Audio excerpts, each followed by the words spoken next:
Hey everyone, and welcome back to the channel. So in today's installation video, I want to show how to install the OEM front bumper for the 4th gen Toyota Tacoma. So if you've damaged your bumper in any way, you can get these painted or unpainted and then with or without parking sensors. I decided to go unpainted because I will be cutting this bumper up and installing a new high clearance front bumper for the 4th gen Tacoma. So stay tuned for that video. I did not want to cut up my factory front bumper because if I want to go back to stock, I'll have this bumper ready to go. And then for 200 bucks, I bought this. I can cut it up, paint it, do whatever I want to match the front bumper that I will be installing. So if you need to replace this, it's really not all that hard. We have to take quite a lot apart, of course, to separate this bumper piece in order to put this one back on. I do have my factory front bumper valence, so I will attach that just to show that. I will not be putting on the front lower air dam there. So there are attachment points for this. If you want to put that back on, if you're doing this project, you can of course easily do that. So let's start off with the fender flares, where on the inner fender liner here, you will notice there's going to be 2 plastic screws here that will have a flat insert where you can put a flat head. You can turn both of those 90 degrees and easily pop those out. Since I've had my front end apart several times, I did not put those back in. But for the rest of the fender flares, there are going to be quite a few 10mm bolts that you will loosen. So you'll go through the entire undersection here, and with those 7 bolts out, you'll peel the carpet back slightly for the fender liner, put your hand in the lower section here because there is a tab that you will need to release in the lower section. And then you don't have to remove this all the way. You can take it out slightly just to get some wiggle room here. I'm going to go ahead and remove it just because I won't be putting these back on for the new bumper. And then with the fender liner out of the way, there's a Phillips head screw here that you will need to loosen. From there, you're going to work your way to the underside of the bumper where there's going to be 2 10mm bolts. So there's one that's holding in this carpeted fender liner in, and once you remove that bolt, you can peel this back. It is going to expose another 10mm. This is the bolt that's actually holding the bumper to the frame supports up front. So you'll do this on both sides. And there's also 2 in the middle. So you'll notice that behind the front bumper valence for this structure here, there's going to be 2 in the middle here that you need to loosen up. And they're 10mm as well. If you do have your factory front bumper valence, you will be able to see these while it is still on. And now we can work our way to the top of the truck where we do have to disconnect the grille. So there's going to be 3 bolts for the grille, 1 on the side, 1 just to the left of the hood release, basically right in the middle of the grille. And then there's also going to be 1 on this far left side. If you have the factory intake, it's going to be very easy to reach.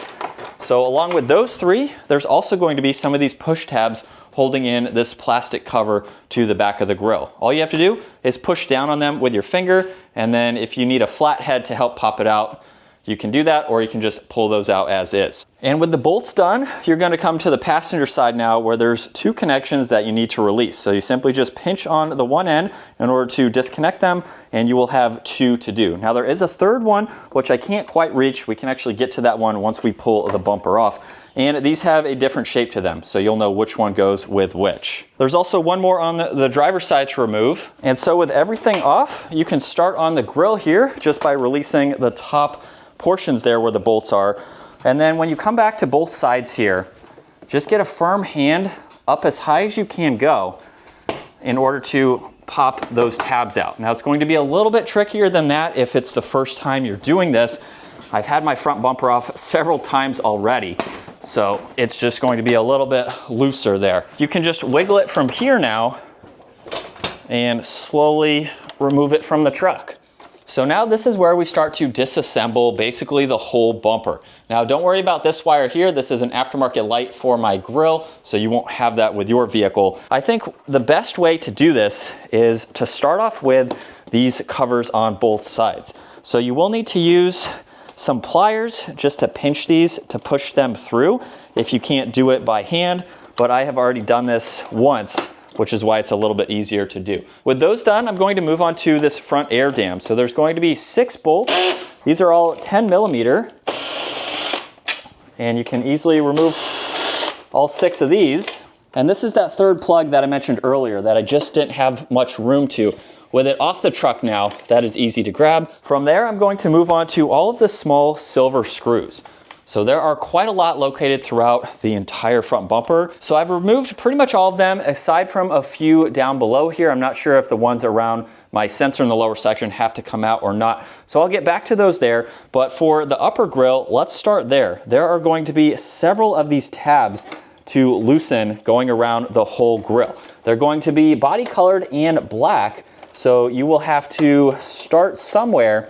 And this is how you're going to start to release the frame from the grille itself. So if you're stuck somewhere, it's because you might have missed one. And this is where I'm going to have to use some needle nose pliers because I can't get my finger quite down in some of these sections here. So now I'm just going to start releasing all of these tabs in order to separate this. And it's going to be a little bit tricky. So just take your time with it. You don't want to break any of these tabs, but you have to get it started somewhere and you can start releasing it from there. So with the upper grille trim piece removed, I don't think I actually need to remove the grille. So you can leave all of the black tabs in which attach the grille. All the body colored ones are the ones that I removed. Now from there, what I'm doing is I'm working my way to the bottom now because this section that the grille is attached to is this front piece that's separated from the bumper cover that we are removing.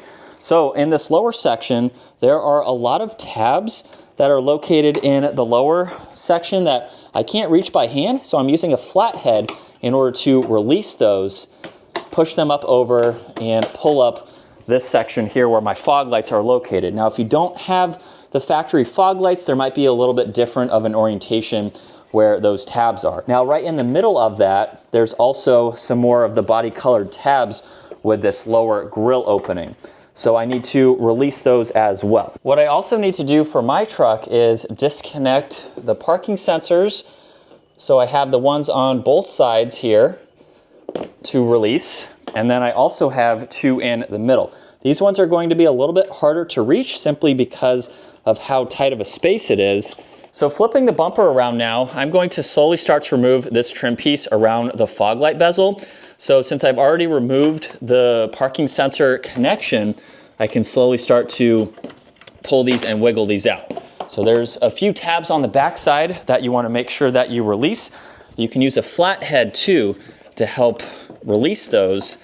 And even just by lifting your finger up, you can slowly grab them to pull them and release them out. So just by slowly wiggling this, you can easily start to detach it.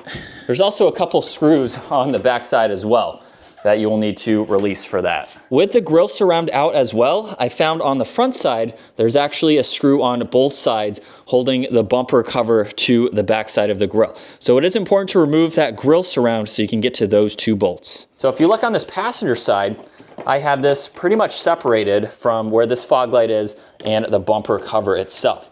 So as I work my way towards the left side, I'm slowly starting to release in the middle as well.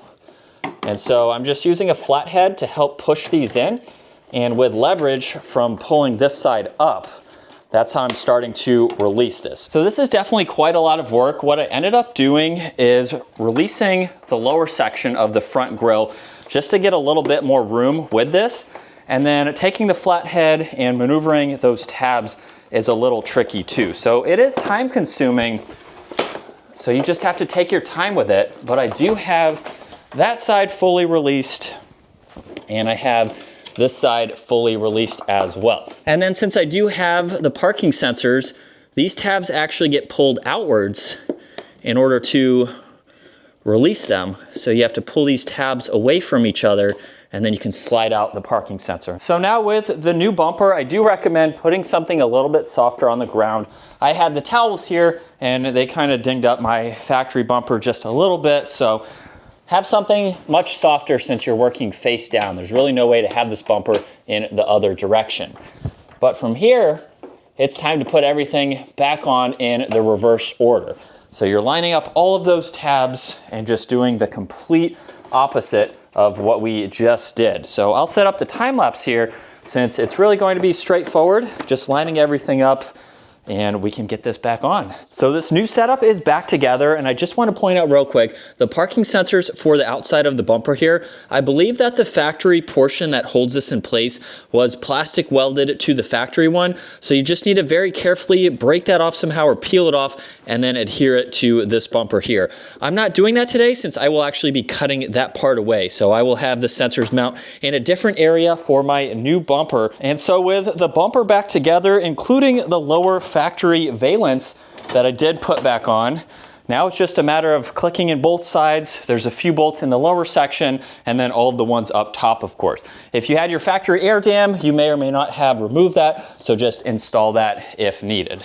With everything buttoned back up, there were only two other things I had to remove from the factory bumper. For this screw right here, the back side of it, what it screws into was a tab that I had to remove from that factory bumper for each side, so that way they had something to screw into. So if you're looking to replace your front bumper for whatever reason, it took about 2.5 hours, not all that hard, just a little time consuming with all of the tabs that you of course have to take apart. But stay tuned for the high clearance front bumper install, because that is my whole goal with installing this, but I just wanted to showcase how to do this if you just needed to do this. And for the lower air dam, it would just bolt up right in the lower section, as I have that factory valence there that would go right underneath if you were going all the way back to stock. But it definitely looks much better without it, and honestly it doesn't look all that bad with the two-tone color.